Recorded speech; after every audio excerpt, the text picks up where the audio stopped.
Hi, my name's John, and today we've got another episode in our Gate 2 DG series. We're going to be looking at some aspects of the advanced menu. Today we're going to start off looking at the 24-volt auxiliary option, which is number 94 on the menu. So to get to the advanced menu, what we need to do is scroll through the basic menu, and if we go down, we can get to number 16. Press OK. Number 26. Press down again and you see it rotates through to 120.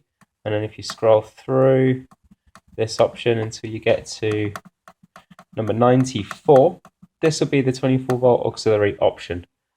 Press OK, and you see that it says always on. This means that the control panel through the auxiliary output is always going to supply 24-volt DC power.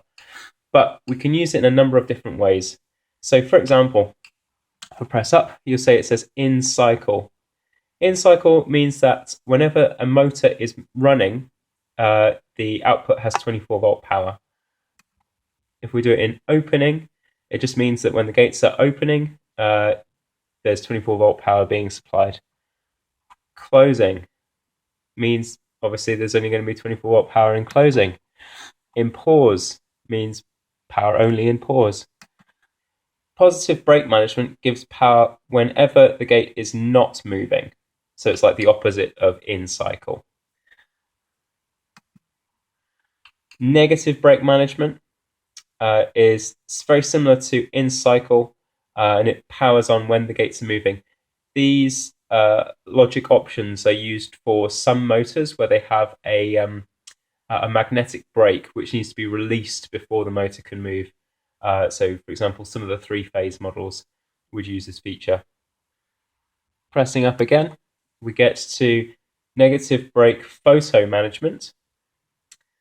And this gives power when the motors are moving, even if a safety device is interrupted. So even if a photocell is broken, the power will stay on. So it's just whenever the gates are away from the closed position, the power will be on.